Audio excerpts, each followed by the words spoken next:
1, 2, 3, 4, 5, 6, 7, 8, 9, 10, 11. 11 itu 1 berbanding 100 miliar. Kemungkinan bahwa nasab ini benar tuh 1 berbanding 100 miliar. Kalau memang angka tahun ini benar, saya berharap angka tahun ini salah. Memang salah, karena yang benar adalah. Jadi memang salah angka tahun-tahun ini. Bahwa tidak pernah ada pencatatan memperkirakan tahun kelahiran. Oke. Jadi ini sebenarnya adalah dilema trap. Dilema trap itu maksudnya adalah ketika angka ini justru terbantah, maka pernyataan saya itu menjadi dibenarkan, yaitu tidak ada catatan terkait dengan orang-orang yang dimaksud. Kalau tidak ada catatan, ya sudah, berarti secara akademik kita bisa nyatakan bahwa ini memang tidak dapat diterima.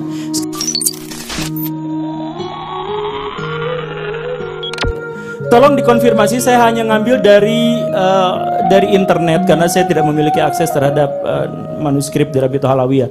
Ini saya ambil kecil sekali ya, tapi gak apa-apa lah. Saya tunjukkan aja nanti secara ini ya. Sambil lihat di belakang bisa itu. Nah, iya ini kelihatan ya, dari sini kelihatan. siap. Nah ini adalah nasab dari silsilah dari Pak Habib Rizik yang karena saya hanya bisa menemukan yang dari sini. Ini saya nggak tahu benar atau enggak, tapi silakan cek di sini apakah Pak Habib Rizik itu adalah bin Husain bin Muhammad bin Husain bin Abdullah bin Husain bin Muhammad bin Syekh bin Muhammad bin Ali bin Muhammad dan seterusnya Ahmad Syabuddin sampai ke Fatimah Az-Zahra. Ini ada yang salah nggak? Kalau misalkan mau dicek silakan dicek. Fatimah Zahra Husain yang bisa memastikan ada Ustaz Ahmad sama apa Habib Syekh. Saya ambil dari ini. Oke. Sekarang dari catatan di internet yang saya ketahui dari sini, saya mohon maaf ya. Oke. Tahun kelahirannya adalah dari Ali itu tahun 80, kemudian M Jamaluddin tahun 200 dan seterusnya dan seterusnya. Ini ada pointer gak sih? Mohon maaf. Gak ada. Nah, ya udah, kalau nggak ada apa? Nggak usah. Saya lagi menggebu-gebu. Oke. Lanjut ke slide selanjutnya ya. Kalau memang ini memang seperti ini ya secara. Oke, slide selanjutnya. Tolong dipanggilin Habib Syekhon dong. Oke, slide selanjutnya sambil menunggu Pak Habib itu. Next slide. Slide. Oke. Ini secara metodologis ya. Ini adalah garis ketika Rabi'ah Alawiyah dibentuk. Betul ya? Sekitar 1280 sampai 1340 Hijriah ya. Betul ya? Nah, kemudian yang ada di situ nah ini ada yang saya garisin warna merah itu mungkin kebalik nulis di internetnya. Jadi saya minta klarifikasinya dari orang yang bersangkutan. Ini benar kan kebalik? Jadi lahirnya yang Ali Walidul Fiqh itu 630, tapi putranya malah lahir tahun 500. Kebalik ya? Ini yang sudah beredar di internet. Jadi saya yakinkan itu kebalik, nggak apa-apa lah. Anggaplah semoga di kitab nasabnya juga memang tidak terbalik. Tapi makanya saya merahin dan saya anggap itu mungkin salah cetak aja lah ya. Ya itu makanya saya minta klarifikasi di sini ada nggak? Karena saya dapatnya dari internet gitu. Nggak pakai tahun. Nggak pakai tahun. Oke. Jadi ada nggak yang bisa mengkonfirmasi? Kalau misalkan ini bisa. Kita panggilkan Maktab DMI sekarang. Oke. Ketua Maktab DMI.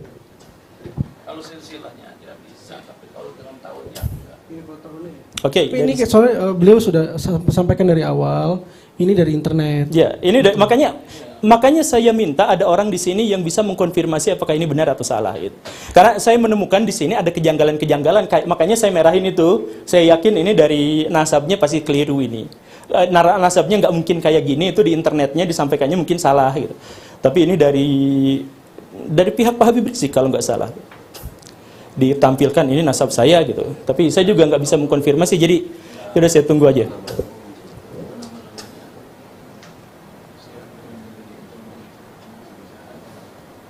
Jadi Pak Guru poinnya pada tahun-tahun kelahirannya ini ya? Tapi makanya semoga saya salah gitu. Semoga ambilan dari internet ini keliru gitu. Iya tadi ada kan dijemput. Mungkin tanya aja dulu mungkin. Enggak atau dari kitabnya. Nah, ini ada. Karena bukan. Dasar perhitungan statistiknya memang dari tahun kelahirannya ini. Maka itu perlu klarifikasi dulu ini benar apa enggak. Kamar mandi. Oh, di kamar mandi. Jadi kita tunggu aja gimana?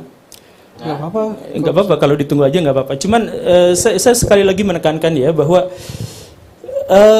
metode ilmiah itu lebih baik tidak mendapatkan jawaban daripada mendapatkan jawaban yang salah. Jadi banyak sekali sebenarnya kaidah-kaidah dalam agama yang tidak diterima secara ilmiah. Dan itu nggak apa-apa, karena agama itu terkait dengan hal-hal yang goib. Oh iya, iya. Iya. Coba mungkin itu Pak Guru ya. Jadi konsep ilmiah yang disampaikan Pak Guru itu memang berbeda lah. Intinya gampangannya kita katakan berbeda. Karena begini Pak Guru. Memang Pak Guru tadi mengatakan bahwa al-hawasus salimah, panca indera itu memang metode yang paling bawah.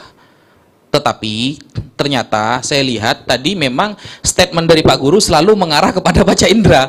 Padahal itu metode yang paling bawah. Saya pengen mendengarkan mungkin dengan selain metode indrawi, apa yang menurut Pak Guru itu ilmiah? Ya, makanya gini nih, metode indrawi itu paling bawah, makanya kita mulai dari situ. Kalau dari situnya aja sudah salah, atau sudah gagal, tidak bisa membuktikan, ya udah selesai, kita nggak bisa loncat pada level berikutnya. Jadi misalkan gini, siapa di sini yang bisa membuktikan bahwa matahari itu ada? Ya Ada, kita kan? sendiri dengan Kita bisa melihatnya. melihatnya. Ya. Indrawi kan? Indrawi. Nah, apakah warnanya seperti itu? Ternyata ada metodologi lain yang menjelaskan bahwa apa yang kita indra selama ini tidak sama dengan yang sesungguhnya. Karena matahari ternyata warnanya tidak seperti yang kita lihat. Karena warna yang kita lihat adalah sudah terdistorsi oleh atmosfer. Nah, artinya apa? Indrawi itu level bawah bahwa kita bisa melihat matahari dengan warna seperti itu. Tetapi apakah warnanya benar-benar seperti itu? Ternyata tidak, karena sudah terdistorsi. Nah, pengetahuan sudah terdistorsi itu dari mana? Dari penelitian lanjutan, dari studi empiris dan rasional, dari Berarti perhitungan matematis. untuk hal-hal yang gaib, yang tidak terlihat, itu Pak Guru langsung mengatakan itu tidak bisa dibuktikan secara ilmiah ya? Betul, selesai. Selesai ya? Selesai. Makanya saya Seperti contoh Pak Guru ya, dari mana Pak Guru tahu kalau Pak Guru ini cucu dari orang yang bernama ini? Kan kita nggak bisa kan? Andai kan semuanya ada kuburan ya, nggak ada kuburan, kabar dari orang tua, itu bisa nggak Pak Guru benarkan kabar Bisa, dari orang bisa. tua? Apa penyebab Anda membenarkan itu kabar dari orang tua itu benar? bisa, tapi itu pernyataan subjektif. Nah, Oke, berarti berarti kita harus cari Ya. sumber-sumber lain yang menguatkan apakah itu sesuai atau tidak. Seperti yang tadi itu, setelah kita mendapatkan indrawi, kita uji dia subjektif atau objektif. Setelah misalkan kita uji objektif, kita kritik juga. Bahkan indrawi kita juga harus dikritik. Kan Bapak sering bahas misalkan tentang Al-Ghazali. Al-Ghazali itu kan pengkritik indrawi kita gitu. Jadi ya semuanya dikritik. Setelah semuanya selesai baru kita ambil Pak sebuah Guru, konklusi. ini kita Sudah ada. kedatangan siap, Oh, iya. siap, siap. Habib Syihwan. Jadi untuk Ketua Maktab Daimi, posisinya Pak Guru Gembul menanyakan gitu ya. Beliau Yes, akan mempresentasikan sesuatu tentang nasab dari Habib Rizik. Habib Rizik Syihab. Ini saya Habib dapat Rizik dari Syihab. internet. Mohon maaf, apakah ini benar atau tidak gitu? Pertama, urutan nasabnya, apakah ini sesuai? Kedua, ada data tahun Hijriah ini Yang keliru boleh nih. cerita? Yang merah-merah itu, saya pikir, saya yakin sih keliru. Jadi nggak mungkin ada di catatan nasabnya. Itu dari Syahib Marbat itu 500 tahun, tapi putranya tiba-tiba 630 tahun, dan cucunya itu justru malah 574 tahun. Itu saya yakin keliru kan ya? Itu dapatnya tahun-tahun dari mana? Internet. dari Oh, Google. internet. Nah, bukan data yang pasti gitu Ya. bukan. Makanya silakan dikonfirmasi apakah ini benar atau salah. Kalau mungkin misalkan kitabnya dicek sama-sama gak apa-apa. Iya, karena buka kitab nasab Susah ya. pelan-pelan boleh bareng sama Pak Guru nanti. Iya, iya. Ya, boleh makanya nantilah, nanti saya nanti. pengen ada kunjungan khusus, saya pengen. Boleh, Boleh, diharapkan Ini itu. bukan Pak. kunjungan terakhir Pak Guru Gembul. Ya, Terus siap. ya. Kita udah janjian ya? Udah janjian. Ilmu nasab itu gimana? Ilmiah tidak? Tidak. Historiografi tradisional. Juga tidak. Apa? Ilmu akidah juga tidak ilmiah. Dalam pandangan saya, akidah haram diilmukan. Dalam pandangan saya. Jadi ini Ya karena kita tidak mungkin bisa membincangkan sesuatu tentang Tuhan. Ya.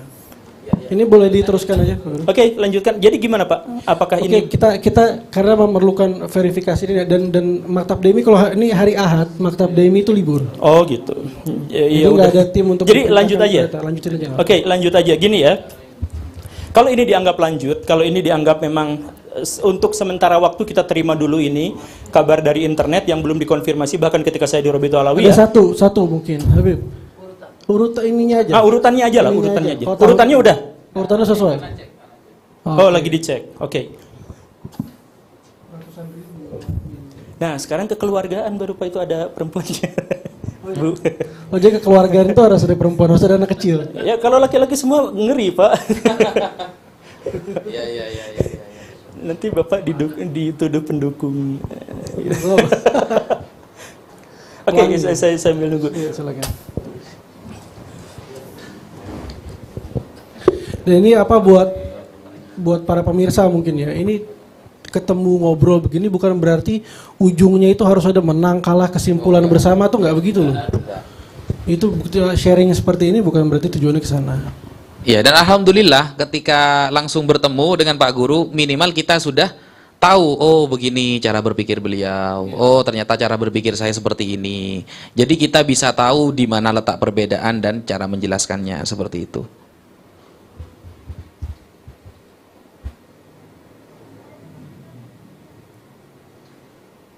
Kalau untuk kirimin dari awal ini kita cekin dulu. Iya, coba kemarin itu ya? kirim tadi malam kah?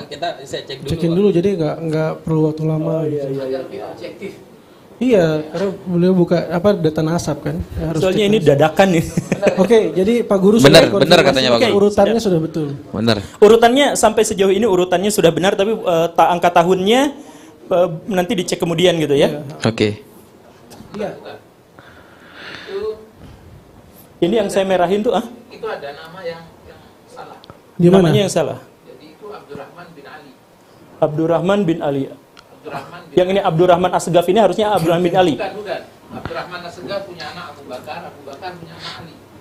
Oh, Asyaih itu berarti diganti Ali. Asyai ini Ali. Ya. Oke, hanya itu saja.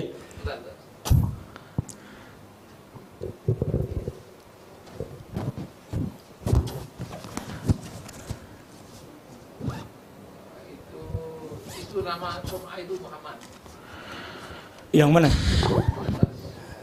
Ya, ada apa?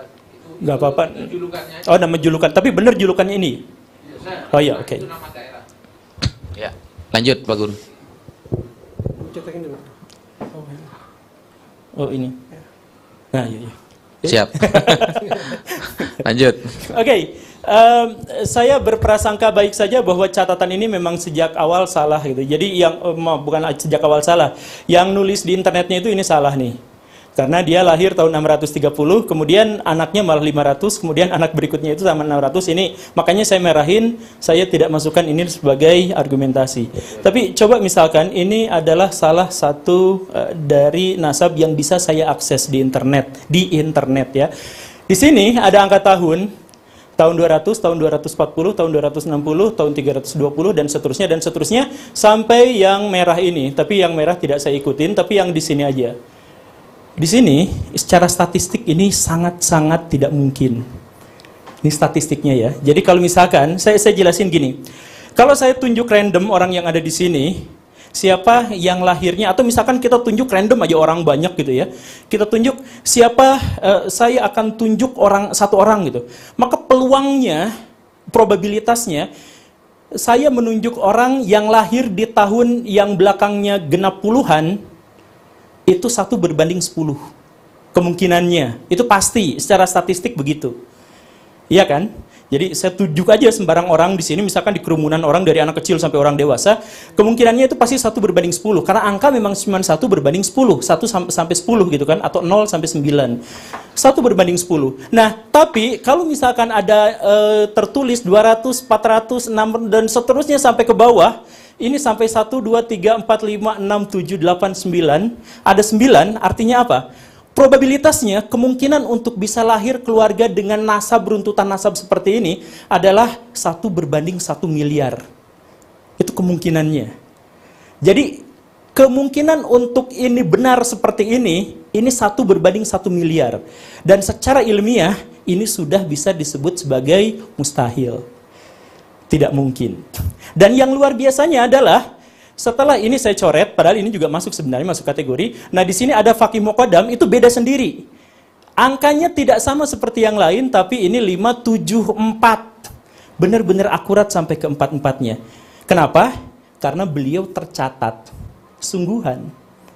Yang lain mungkin an. Oke, kita lanjut lagi. Di sini balik lagi setelah ini kan Pak Abu Bakar Asyakran ini. Coba slide berikut saya mohon maaf. Yang megang ini di slide berikutnya. Nah, udah. Nah, Faqih Muqaddam itu saya sebutkan di sini baik-baik saja, tidak jadi masalah. Kemudian di sini ada masalah lagi. Nah, penulisan menurut Pak Kiai Imaduddin, masalahnya tuh di sini, masalahnya. Saya tidak bisa mengkonfirmasi karena saya tidak pernah bertemu dengan beliau. Cuman di sini ini adanya angkanya tidak nol genap belakangnya itu. Menunjukkan apa? Beliau memang benar-benar menuliskannya. Tapi menuliskannya pas zaman beliau dan ayah beliau dan kakek beliau. Makanya namanya pas. Sisanya cuman ini saja yang tidak, karena itu adalah tokoh terkemuka dari Ba'alawi. Nah, sisanya ini 0,00000, ini adalah kemungkinannya, probabilitasnya, peluangnya 1/1 miliar kemungkinannya. Dan ini coba kita cek dengan yang di atas. Ini yang ditulis bukan hanya dari dalam klan Ba'alawi, tapi dari semua. Dari semua catatan sejarah juga nama Ja'far Shadiq, kemudian putranya, kemudian Muhammad Al-Baqir dan seterusnya, ini tidak. Jadi yang mencurigakan tetap di sini dan di sini, dan kemudian berlanjut setelah Abu Bakar Asyakran ini yang katanya kata Kiai Imad itu mencangkokkan kesininya gak jadi masalah, di sininya bermasalah lagi sampai kakeknya atau ayahnya Pak Habib Rizik yang ada di sini. Ini kemungkinannya berapa? 1, 2, 3, 4, 5, 6, 7, 8, 9, 10, 11. 11 itu 1/100 miliar. Kemungkinan bahwa nasab ini benar tuh 1/100 miliar. Kalau memang angka tahun ini benar, saya berharap angka tahun ini salah. Memang salah. Karena yang benar adalah, jadi memang salah angka tahun-tahun ini. Bahwa tidak pernah ada pencatatan memperkirakan tahun kelahiran. Oke. Jadi ini sebenarnya adalah dilema trap. Dilema trap itu maksudnya adalah ketika angka ini justru terbantah, maka pernyataan saya itu menjadi dibenarkan, yaitu tidak ada catatan terkait dengan orang-orang yang dimaksud. Kalau tidak ada catatan, ya sudah, berarti secara akademik kita bisa nyatakan bahwa ini memang tidak dapat diterima. Sekarang saya tambahkan lagi. Oke? Sekarang saya tambahkan lagi. Ini dari sini ke sini, ini 39. 39 dari seharusnya Nabi Muhammad sampai sekarang itu rentang waktunya adalah sekitar 1400 sekian tahun. Kita bulatkan 1500 tahun biar nggak susah. Kita bulatkan 1500 tahun sampai sekarang kurang dikit lah ya. Nah, generasi yang berpindah dari situ ke situ itu seharusnya adalah 78 generasi. Minimal. Boleh diulang Pak Guru, maaf. Jadi selama 1500 tahun, generasi yang berpindah itu seharusnya adalah 78 kali. Atau minimal banget 58 kali. Itu kalau semuanya nikah tua semuanya atau punya anak tua semuanya. Nah, ini di sini hanya ada 39. Sekarang kalau dihitung dengan statistik Poisson, silahkan dimasukkan rumusnya. Kalau dalam rata-rata generasi itu ada 78 atau 56, ya bulatkan aja jadi 66 lah ya. Bulatkan 66, sedangkan satu ini hanya ada 39 generasi. Secara statistik kemungkinannya adalah 1,2 berbanding 1 juta. Jadi dari 1 juta kemungkinan, 1 juta peluang, kemungkinan lahirnya generasi semacam ini adalah 1,2. Artinya, kalau ditambah tadi yang miliar-miliar, alhamdulillah karena tidak ada datanya, tapi kan berarti tidak ada ininya, berarti tidak ada datanya. Nah, ini secara totalnya seperti ini pun, artinya kemungkinannya cuma 1,2. Dan ini hanya terjadi pada dari sini ke sini, sedangkan yang ininya baik-baik saja, karena ini tercatat bukan hanya dari kalangan internal, tapi dari kalangan eksternal. Maksudnya, balik lagi, kalau secara DNA kita bermasalah, secara statistik juga bermasalah, padahal dua itu adalah ilmu yang bisa diuji. Silahkan statistik saya diuji. Bisa diuji kapanpun, sama bapak ini diuji bisa. Jadi kalau misalkan ya DNA kita butuh perdebatan, silahkan. Kalau misalkan NASA butuh perdebatan, statistik bisa diuji sekarang juga. Ini probabilitasnya terlalu kecil. Dan terlalu kecil itu secara kebetulan justru hanya terjadi setelah Ali, setelah Ja'far Shadiq, putranya kemudian Ali. Nah, dari sini ke sini, ini secara statistik agak susah untuk bisa diterima, karena kemungkinannya satu berbanding 100 miliar, satu berbanding sekian miliar, dan yang terakhir, yang untuk jumlah generasi, 1,2 berbanding 1 juta. Jadi, silahkan langsung diuji secara statistik, saya pakai Poisson, silahkan ya. Tapi yang mau uji statistik yang lain juga dipersilahkan. Ya, ini terima kasih banyak. Ini argumentasi yang menurut kami cerdas.